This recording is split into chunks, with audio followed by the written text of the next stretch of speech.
quick content note, because I know some of you listen maybe publicly or with kids. Just listen back to the episode before posting, and we do swear a bit more than usual, I'd say, in this episode. Nothing egregious, but fair few F-bombs get dropped because it's a fiery topic. Sometimes I regret getting a Panasonic air conditioning unit. I feel like I should have gone with the Daikin. Mitsubishi wasn't on the table. Actually, I will say, feedback on my aircon selection. Yeah.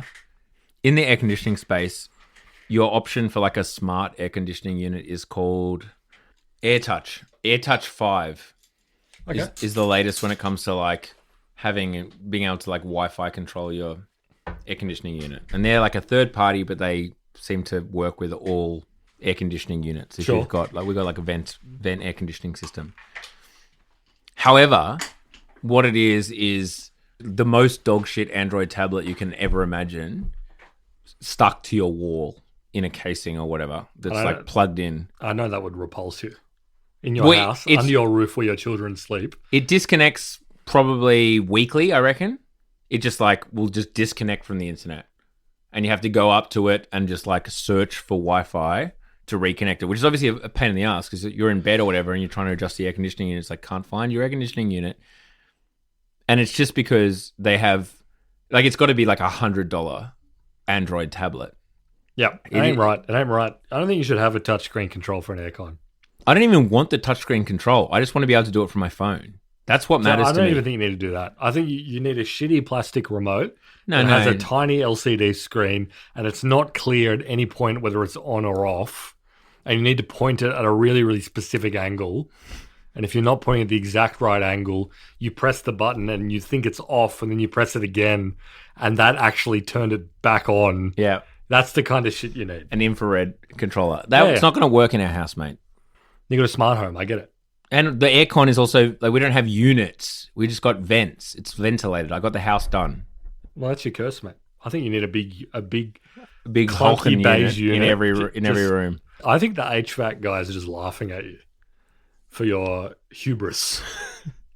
We only got it like 9 months ago. I reckon, because I've been thinking, like, do I call them up and be like, mate, the tablet you've got me is shit. But they're just going to give me another shit tablet. It's not going to fix the issue. They're going to laugh at you, actually. This AirTouch 5 Android tablet is not to my liking. When's AirTouch 6 coming out? Yeah, exactly. Well, you'll hear about it first on Down Around, obviously.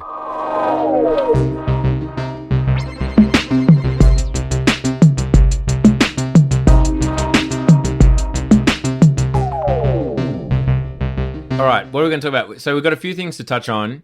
We're going to talk about some local stuff a little bit later. It's quite amusing. It has to do with Misha Saul. We'll get into that in the paid-only episode. So if you know who that is, let's be frank, you're probably already premium. But if you're not and you know who that is, come on. This is the universe giving you a signal. Time to sign up. Well, we're talking about a local startup that has run into some issues of late.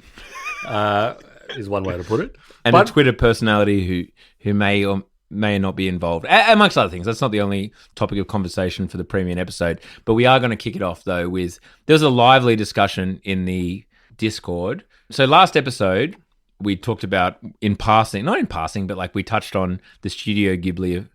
Is it Ghibli or Ghibli? Ghibli. I thought it was Ghibli as well. Ghibli. I hear people pronouncing it all kinds of ways. Are people often talking about... No, I mean like on podcasts and shit like that, like subsequent to our podcast. We're probably the first ones in the world. Yeah, no, we did briefly go over, I think it was in our premium episode, actually. We talked about the new ChatGPT image generation. Yeah, but it had come out that day. It had come out that very day. We went through it. We said this is, kind of impressive, whatever. But we didn't get too deep into the weeds on it. I think you specifically said, people are using it for the Studio Ghibli. I'm sure that's going to get insanely annoying very quickly. You were right. By the time our episode came out, it was already very annoying. You may have made that up, but I'm going to take that. No, you said that. Okay, cool. Great.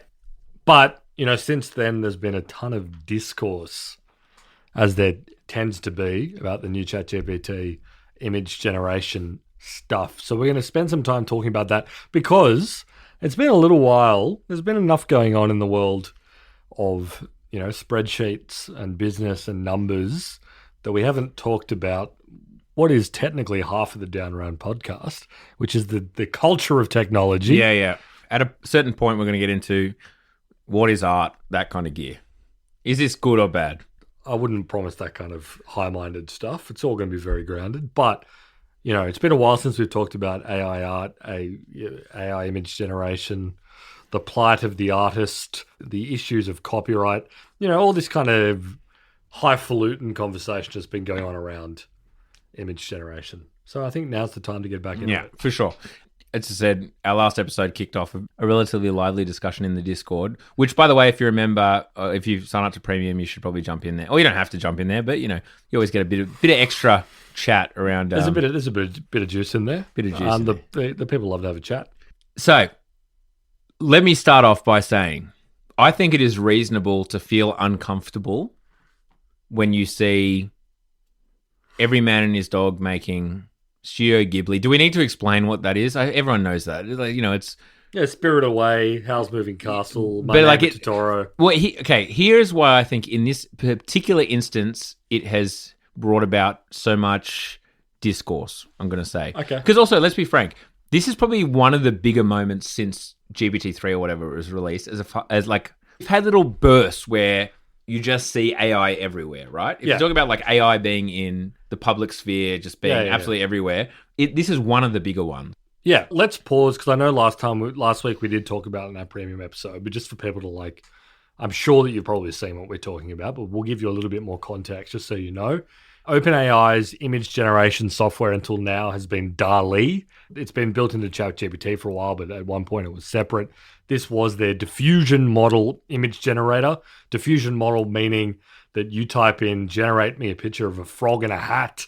It starts with an extremely fuzzy image and it refines itself through an LLM process to form into the image. This is what a lot of these image generation LLMs and AIs do. They start with this really, and you can see it happen when you're using something like Midjourney. Yeah, it starts off hyperpixelated and slowly gets more and more focused. It resolves itself through self-correction into and testing yes, no until it finds the form that you're looking for.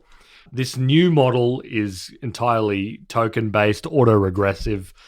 It goes pixel by pixel. Ish. Token by token, but token by effectively token. Think of it token as... by token. I shouldn't have said pixel. Token by token. And what that means is it can have far more accurate and responsive to your prompt and your input images that are generated, with the trade-off that it's A, insanely more intensive on your servers, and B, and on the processing side, and B, often it's difficult to make a coherent image. Because much like a large language model, it could start to veer off because it's kind of basing so much of its next whatever pixel, let's say, on the one before it. It means that it can start straying, right? Yeah, exactly. So other image models have experimented with this. Google's Gemini has a version of this. But this new model that they've abandoned the DALL-E branding, they've built into ChatGPT. This is why all of a sudden you are seeing lots of people that are using it. And the meme version is they're inputting images of themselves or their family or their friends or their spouse or some sort of meme image and being turn this into a Studio Ghibli image. There's also people doing turn this into the Muppets. Or turn this into whatever. Things here. Let's start with Studio Ghibli side of things, or Ghibli or Ghibli or whatever. Ghibli. All right. I'm just throwing out other pronunciations. One thing that I find fascinating about it is that famously Studio Ghibli is hand drawn, right? It's a fully hand illustrated. Some viral tweet was the 4-second kind of marketplace scene with lots of moving parts took an animator 1.5 years to illustrate. It's all done by hand, and which gives it this kind of beautiful characteristic, etc. Dreamlike thing. There is something there that probably not, I don't know if I'll touch on or not, that is interesting, that it's that's the thing that people are drawn to rather than Pixar or whatever it is that's using computers. There is something about the fact that something painstakingly drawn by hand is what everyone immediately is oh, I can immediately automate this. Yeah. What are they? There's like an ether there or something like the or an aura, I suppose, is the new word. But like, there's another word for it where it's like some kind of je ne sais quoi within. Yeah. Also, there's a lot of people have a lot of fondness for the Ghibli films. They have and Spirited Away, Howl's Moving Castle. They love these movies. So there's that. Plus the fact, there's like a emotional, cute, hand drawn quality to it that people love, and there's also the fact that for whatever reason, I think possibly because these are relatively organic, beautiful, simple. I mean, it's reductive to say that it's a simple animation style, but it's easy for ChatGPT to replicate. Like when you have more sophisticated and detailed and complex images, it can still get a bit wacky and not resemble the original all that well. Whereas this fairly well resembles what a Ghibli film looks like. As well as, purely through the structural frame here or whatever, as well as there is a beautification to it as well, right? Like, it's like, it makes you look better than you are, because it flattens out your skin, because it's all like in that anime style, and kind of makes you angular and actually makes everyone look kind of beautiful. Yeah, it makes everyone look good, and also you can very easily see yourself in these images that it's made of you. But it turns you into quite a, and also let's not underestimate the fact that someone did this very early on, and then it just became a meme. Yeah, but I think here's level 2 that I was going to get to. So we've had pretty good image models for a while, but I think one of the probably under chatted about fact with regards to this in particular is that it's not creating things from scratch. It can create anything from scratch, of course. You can ask it make me a photo of a frog with a toupee or top hat, or Yoda smoking a joint. But even then, right then, in that instance, my brain had to, albeit not do a whole lot of work, but it had to work to come up with a concept. This is put a photo of me or my wife or my family or my mates or whatever it is and turn it into this. It's less creative. It is just a variation.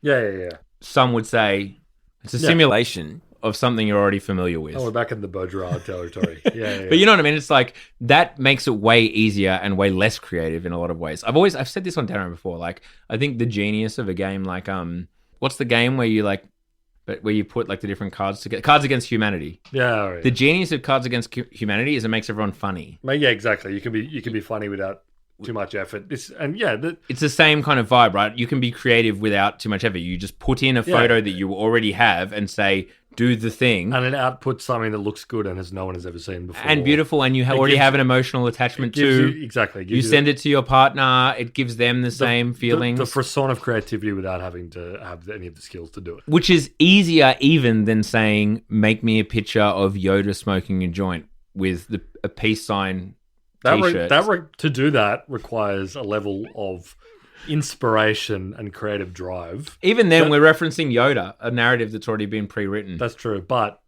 to say generate me a picture of Yoda smoking a joint on a beautiful beach requires a level of creative investment that I'm going to put it out to you right now. 85% of society of the world does not have.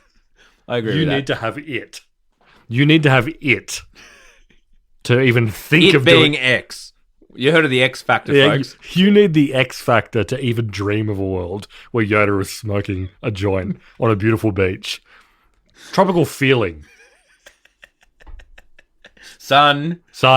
And for the wave behind him in the ocean to be forming in such a way that it looks like a cannabis leaf. This is just a modern day Van Gogh. Yeah, exactly. And Yoda is wearing a tie-dye shirt with a peace sign on it. See, even as I say this is raw creativity. This is what Michelangelo. It's hard. What I'm saying is that's hard. That's tough. And for you to just be able to plug a picture in and say, make this Studio Ghibli, you're taking away the drive that made that Yoda picture, which I can describe again if you like. He's smoking weed. Okay, it's fine. But that's what I'm saying. The Mid-Journey AI artist, now they've got it cooking. And now all of a sudden you think you're an AI artist too? Because you just Ghiblified the picture of you and the boys? Yeah, totally. Again, just a reminder that the reason this is working is because this new autoregressive model, no matter what you put in, obviously the Ghibli thing is a meme, but it follows your input image and then whatever you've put on, whatever your text prompt is, pretty closely and keeps the structure and form of the original image. If you've done it, you can see it's quite uncanny. I might take you're sitting here, you've got a lamp behind you, you've got like a little cart with a bunch of cables in it. If I had told it Studio Ghibli it would probably capture all that. The lamp, the texture of the lamp, and make it look credible. The cables sitting in that thing. So, it works really well. But this kicked off a huge amount of discourse, A, because there's always discourse about AI art and whatever, fair enough, we're going to get into that. But B, the reason that it kicked it off a lot is that Miyazaki, the Studio Ghibli mastermind, even before this whole LLM, DALL-E sort of thing, was insanely against. And there's clips of him from a famous documentary where he was talking about how he thought that using computers to generate art, at least like AI, auto-generate stuff, was completely anti-human and against life itself. That's his classic quote. So for a lot of people, there's a particular kind of insult to be like, oh, look, I can easily replicate this style he spent his whole life slaving over. Yeah. And I can do it with ease, and look, how funny is this? And it disenchants it, whatever. Like, what percentage, not to... Baudrillard just... Every single time he's vindicated. What percentage of people who produced a Ghiblified version of something knew what Studio Ghibli was? Oh, no, absolutely. I think that's so evident that, like... Obviously, there's a lot of people who love those movies. They're very popular. Yeah. But there's also a lot of people who are just like, oh, it's a funny meme that everyone's doing. Yeah, that looks cool. I'd say the vast majority of people probably haven't seen fucking My Neighbor Totoro or whatever child's film is, he fucking drew. And sorry, before I go on though, before we get into like the art of it and, is it right? Is it wrong? Is it art? Is it not? Is it copyright theft? Does copyright exist? All that. I will say, to the point though, more of like, this is an easy way for people to feel creative, much like Guys Against Humanity, whatever. This is exactly what Facebook is doing when they're trialing these trial balloons of you and the girls as, Cleopatra on the pyramids and saying, hey, do you want to post this picture of, which not is obviously like they've just been testing in very small groups right now.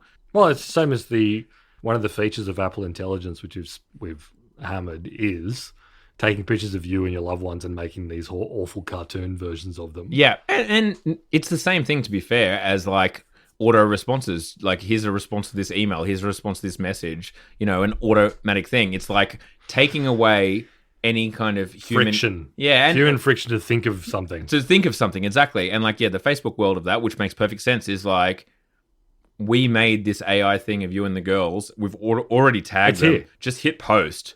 What do you reckon? Which then leads to, as I said, the idea of, I feel like at some point, I think the prediction was maybe the end of the year, but probably more likely beginning of next year, is like seeing yourself in ads with like a product or whatever. But it all feeds back to the same thing. The reason that this went viral is that it was fucking easy for anyone to do. Anyone could do it. They could go to chatgpt.com. You don't have to think of anything. Yeah. Dream. And the stats show it. So Sam Altman said that after they announced that they were signing up like 1 million people an hour to ChatGPT to dick around with this toy, essentially. Yeah. Which brings up the question straight away, which is like, okay, so 1 million people an hour paying $30 Australian, whatever it is, $19.95 American to sign up. You can translate that to your local currency. You're probably basing it all off the AUD, I'm assuming. Yep. You would know what the Swedish krona is versus the AUD. Yep. Etc. Shout out to our Swedish listeners. The dinar versus the Iraqi AUD. dinar. What is the exchange rate of the Iraqi dinar? Not high enough as an investor in that particular currency. Etc. to the AUD, because we are, hopefully one day we will be the global currency. We will be the reserve currency one day. By 2029, the AUD. Official down round prediction. The Pacific peso, as they call it.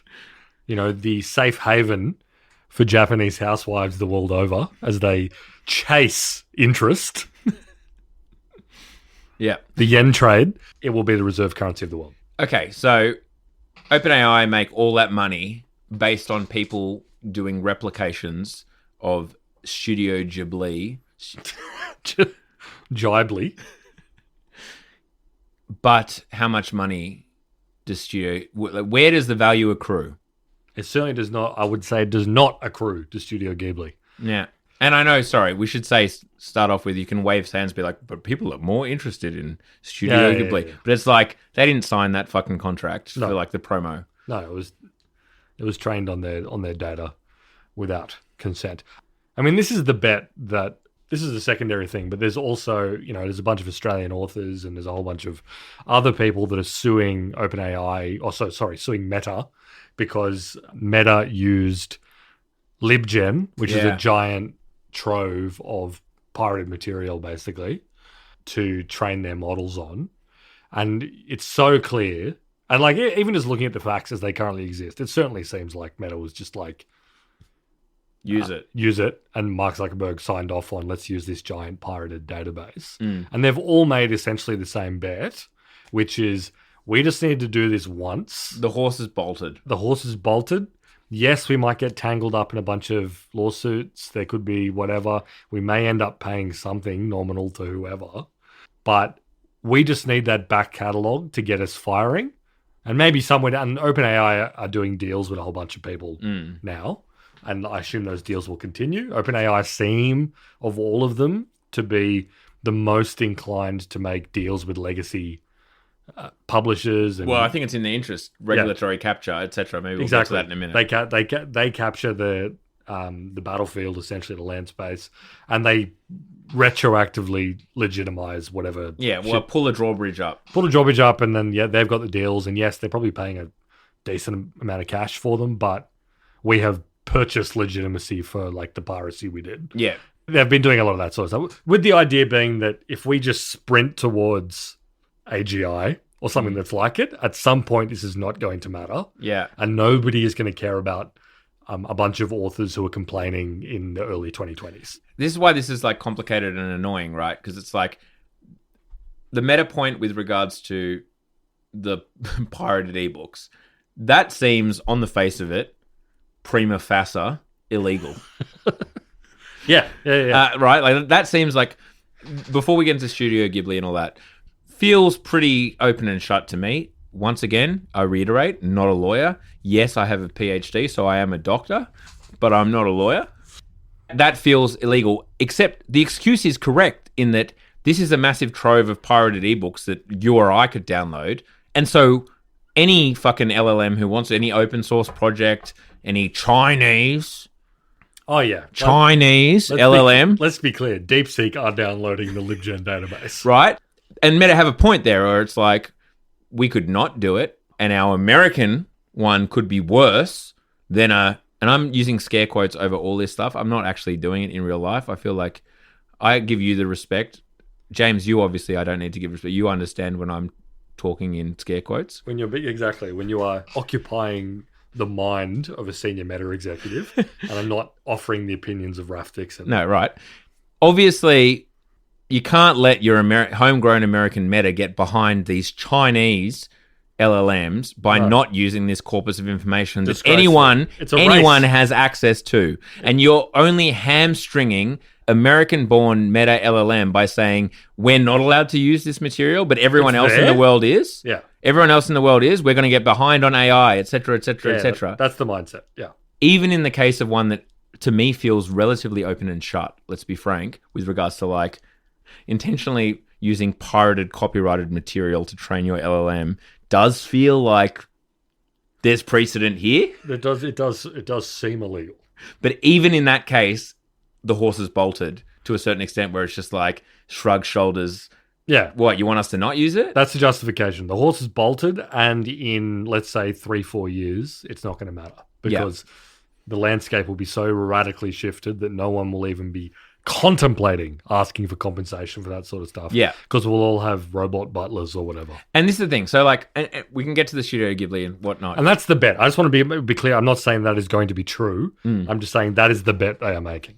Like, the game theory makes sense because, okay, I've said before, okay, what's the alternative?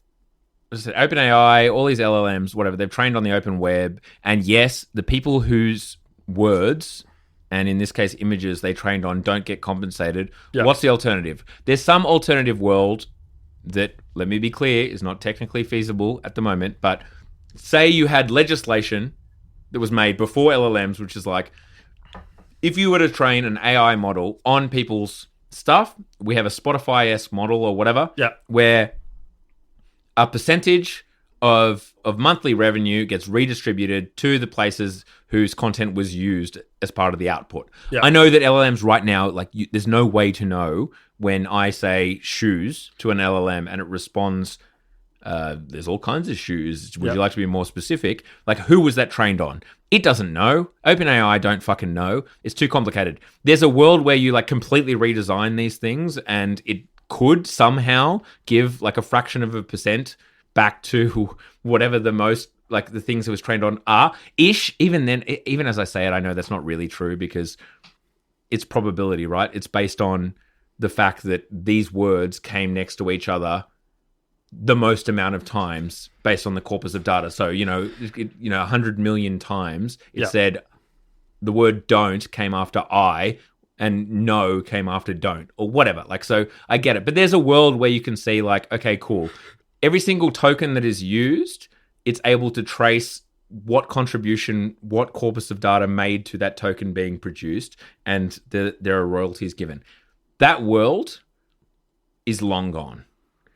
And were you to put in some kind of system like this of compensation for like the training data, once again, you get back to the exact same argument you get with Meta, like that I was saying before, which is like, if we start fucking doing this and having to go through the red tape and the regulation to compensate every single person, our Chinese adversaries and our French adversaries don't, and therefore we, the Americans, are at a disadvantage. So, is that what you want to do? From a practical perspective, the money side of things, compensation thing, the horse is long bolted. No, well, I think what you'll... No one wants it other than the poor people who made the copyrighted material in the first exactly. place. And like, I do think they're going to eke out some sort of wins in some dimensions, but it's going to look like OpenAI striking a retroactive deal that pays the publisher $200 million and then they go back and pay rights holders in some calculated way.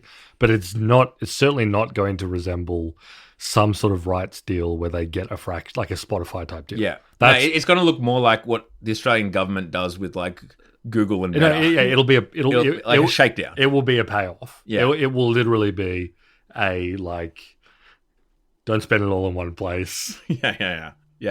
Don't tell your mother I gave you this $50 note. That's what it's going to look like because this comes back to like the core idea of we're going to do this. We're going to take this hail of arrows and everyone's going to yell at us and we're going to be in trouble and we're going to pretend to be like show that we care about creators or whatever because we are betting that in 3 or 4 years it's not going to matter. Yeah. And the world is going to be so radically changed. They're making a bet that this is a printing press moment. Yeah. This is what I keep coming back to. And I think I've talked about this in the podcast before. I think you can pretty safely claim, and look, we're dragging ourselves into philosophical territory, this is good because this is what it's all about. Damn straight. Printing press. I know we had that conversation with Mark DiStefano in another episode where we were like most important technological jumps. And thumbs was my one. And I stand by that. Thumbs was fucking huge. Because we could pick stuff up and, enact our will on the world via the stuff we were holding. Yeah. But printing press is fucking up there. Yeah. Everything. Top 5. Everything that's happened since is a consequence of the printing press, and all of a sudden, I'd say mass debt. literacy. Debt was big. But I don't believe we invented fire. I think fire is a chemical. We had this conversation. We talked about this. No, it's all right. We talked about this. Yes. So, and I agree with you. I think that printing press, yes, is definitely top 5, if not top 3. Printing press was huge. It completely, radically reshaped Europe and then the rest of the world. You couldn't have the Enlightenment. You couldn't have liberalism, communism, fascism, unfortunately, without the printing press. Everything emanates from that. And I think there's a bet that it's like, this is going to so radically change like the political economy of the world, the distribution of how stuff works. That was a revolution in distribution. This will be a revolution in production. That it's just not going to matter. Yeah. To even bring up the idea of like we should be compensating Studio Ghibli because people are making these funny images. Yeah, is an overly romantic plea. It already sounds like slightly like agree, but what's the mechanism? Yeah. I think it's telling that like the response from most people who are very mad about this, and as we said before, there's a lot of legitimate reasons to be mad about this. Their main response is like we should turn these machines off and not. Yeah. We should work out some insane, complicated compensation scheme for artists. Yes. So I think everyone understands that horse is bolted. Yeah. The other thing is, to get into the nitty gritty of it, cards on the table, though, as I said up the top, it feels uncomfortable. Yeah. Like, I think it's perfectly natural for one's initial reaction being like, this feels uncomfortable. The Studio Ghibli or whatever is being like, thrashed. As I said, Sam Altman changed his fucking profile picture on X to a Studio Ghibli. Yeah. Like, so this feels very uncomfortable. No, totally. Absolutely. So that is, I think, a perfectly legitimate response to this. However, then like getting into the more nitty gritty, and this is where you always end up in philosophical territory. Okay, sure, in copyright law, and I care kind of less about this. Like, apparently the legalese of it is like copyright applies to the actual image or whatever, not the kind of concept or whatever. There's some fucking thing where like people are saying technically this isn't actually a copyright infringement because it's, you know, whatever. It's not specific to the characters and the IP. That might be true. That might not be true. I don't really care. It's not really important, like what the fucking law says as far as the Dan Rand podcast is concerned, from my opinion. The vibe is much more important. And the vibe here is, unfortunately, I keep getting back to the fact that it's like, okay, how do humans create? We create by replicating like all of the various inputs. And we said this on like probably the first AI episode I think we did, which is like, we create because of all of the experiences that we've had and all of the various artistic and environmental and kinetic and emotional inputs that we've had, and we reproduce that huge kind of mesh of things in the form of music or art or words or whatever the fuck it is. Like, that is literally how we create. And unfortunately, an LLM or an autoregressive model, it's a more crass version, because even though it's incredibly complex from like the number of inputs are kind of very hard for the human mind to conceptualize, our brain is obviously way better and more complex than it. But regardless, it is still doing, at the end of the day, a similar thing. I will hold back and say it's doing it in this very abstracted way where it's like, you know, the current production of art and culture and whatever is like very socially situated, right? Mm. You do it within the context of like a network of people and communities. I'm sounding like a fucking Confucian philosophy. It's fine. Let's just go at it. Run at it. Making art is like a socially situated act, right? You learn from people. You do it with people. You produce it for an audience of other people. Yes. And there are like versions of that happen when you're making and producing AI art, but generally it's a pretty artificial and like alienated process. No, but you're still trying to do the same thing. It's just you're less experienced, right? The user who's like trying to create the art, because it's so fucking easy to produce right now, they just don't have any of. Yeah, they don't have any context. That's their context is like, oh, good on the timeline. Well, that's the thing. I mean, like, it's totally. Well, there's two things I would say. One, and here's the thing where I'm kind of like, what people are doing when they generate a Studio Ghibli-fied version of them and their spouse or whatever is not really art, and they're not thinking about it in terms of art. But I don't think that that's important. No. But here's the thing: like, the whole productive process is different, and I think that people. I mentioned this to you before. Everyone being like, "Why don't you? We should be paying artists," which is obviously like lovely sentiment, and I agree with it. But it's like, nobody who put in a picture of Jeffrey Epstein into ChatGPT and said Studio Ghibli-fy this man is thinking about it. They would never pay an artist $200 to do that. No. Maybe as a gag for the group chat, a very, very baroque gag for the group chat, they would pay an artist to do that. But for the most part, their impulse is more like a Snapchat filter. Yes. TikTok filter, like they're like, isn't this funny? And then never think about it again. Yes. Very different to the process of like commissioning or making art. Like, it's a completely different way of approaching that kind of program, right? So automatically you're just not even meeting these people where they are. The alternative is not I paid an artist to do this. The alternative is it just never happened. Yeah. The cope comes because it's not that artists miss out on getting to do their own fucking rip-off of Studio Ghibli for like a lame couple. No offense. I would imagine that there is at least one person in our audience who has commissioned something akin to a Studio Ghibli of them and their loved one. If you have paid pre AI, if you paid a few $100 to produce artwork of you and your spouse, let us know in the comments. Yeah, and would you ever do it again? Well, yeah.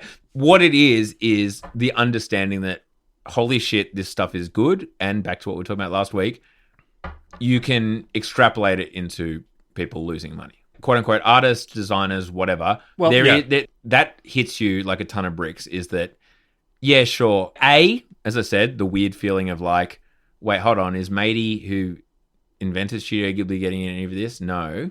And B, you can see the future coming. And C, let's be frank, there's a culture cringe thing happening here where it's like, it's not good. Like it's not. Mostly, it's not. Everyone knows. Like, you know, if you've got half a brain, you're like, it's not good or creative, and someone's getting 10,000 fucking retweets. Yeah, and people who don't appreciate art, are making stuff and going, "This is sick," and being like the democratization, like, and making grand claims about art. Yeah, exactly. Which is the most annoying thing in the world. No, you're absolutely right. There's 3 layers to it. There's that. There's just the brutal thing of like, there are people who are fucking morons with no taste who are doing this. Yeah. I completely empathize with that perspective. Yes. 100%. I think it really hit me when it like days after it was on X or whatever, there were all LinkedIn people doing it. Oh. Like LinkedIn influencer guys who are like AI influencers. They're going, I made this Studio Ghibli thing. And it's like, I don't even have a particular attachment to Studio Ghibli stuff. I've seen the movies. I think they're great. You know, whatever. I'm not a huge, like, massive fan who loves these movies. Haven't seen them in many, many years. But even so, I was looking at these guys who are just like hustle mindset morons who have clearly never thought about art in their lives until it became like vaguely crypto adjacent. Let's be brutally honest. Yeah. And like they're talking about it as if like they're talking about accessibility and like scaling and bringing stuff to the masses and like art is in everyone's hands. And I'm like, shut the fuck up. Yeah. Oh, don't you are a moron. You don't deserve access to anything that might be beautiful. There's that impulse. I think that's like a big part of it, and I totally get it. Yeah. So does that. Yeah, that is completely understandable. Seeing morons claim to be artists is probably one of the most annoying things ever. And this is across time. Viscerally disgusting. Like, I totally get that. The monetary thing, I think, is kind of a cipher. At the end of the day, I think everyone understands intuitively what I said before, which is like no artist is losing out on anything because, apart from like the rights holder stuff. Yeah. But like no artist is losing out on money directly from people doing this. Not the Ghibli stuff, but we talked about it before in that this technology is definitely net reducing graphic designers and whatnot. So to be clear, you're right. And that's absolutely what I mean is like the Ghibli stuff I think we all understand is not... Yeah, it's a toy. No one's losing commissions or whatever. Like the blokes who are down the bottom of the Sacre-Cœur in France will still be doing lifelike portraits in 15 minutes. Pretty impressive stuff. That's good stuff. I reckon they're pissed off by the LinkedIn guys too. Right? Sure. But you can see in how good it is that... This is going to affect. Exactly. This is going to affect people who've been fucking doing this shit. The 26-year-old who for the last 15 years has been obsessed with like illustration and drawing. This is going to affect her ability to get a job or his ability to get a job, their ability to get a job. Yeah, no, I agree. And also, like, you know, we've been talking about art and creativity and whatever, but also, you know, you can use this new ChatGPT thing to generate like cute infographics that would probably look great as like a tile on social media or whatever. Yeah. And there's a degree of... Now all of a sudden your social media person, the assumption is they're a graphic designer as well, and so you don't hire the graphic designer. You don't hire the graphic designer. So yes, you're right, there's an immediate economic impact there. But like, you know, I think it's secondary to the other thing, which is actually kind of a mix of the other two factors I talked about, which is just like pure status anxiety, which is... It's sad to say, but it's like one of the motivating forces of history. It happens at every technological advancement. People see something coming down the pipeline. Yes, they see their livelihood going out the door, like actual monetary livelihood, but they also see my kind of position in the social hierarchy and all the stuff that I've done to put myself there and the kind of social context I've inserted myself into is about to have like a sledgehammer put through it. Again, going back, it's actually kind of, it's funny. If you go back, and I was reading about this recently, I gave the example of like blacksmiths when the blast furnace came along. There was like a weird parallel there where when they first saw the blast furnaces coming through, these European blacksmiths came up with, honestly, a kind of anxiety that was very legible here. They were like, yeah, but that's not like, it's missing the humanity that we put, like the social context and the humanity that we put into our work. Yeah. It's not quite right. Like it's a little bit worse. It doesn't have like that ancient art that we've put into it. And I'm not saying... Doesn't have the ether in it. Doesn't have the ether. And like, you know, again, I actually do think that art is different to some productive process. I just don't think it matters. On the art question, there has always been shit art and good art. When you're a kid, when a 5-year-old draws something, you're not, that is not art. You should be It's too derivative, you know, or whatever. It can be art. It can't be art. It doesn't matter. Like to me, the label of like art or not art just is so irrelevant to the conversation. There is like shit that people like and want to like see and look at and enjoy and have an emotional response. And there's other shit that people create that you don't even care about. No, I agree. Or you think is shit, or you're annoyed that you're forced to look at, or whatever. Like whether it's art or not doesn't fucking matter. No, I agree. But what I meant is like there is something about art that people have always thought about differently to like even some very skilled other productive process. Like, you know. Like spreadsheets.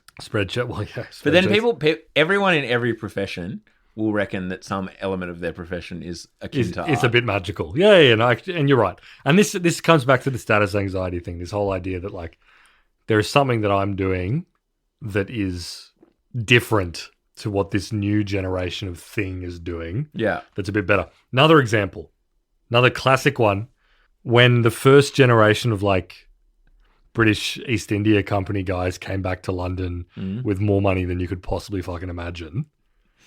Like, this was before they were conquering India. This is when they were just merchants dicking around on the Indian coasts and coming back with, like, armfuls of gemstones. And, like, because they took a bit of coriander over there.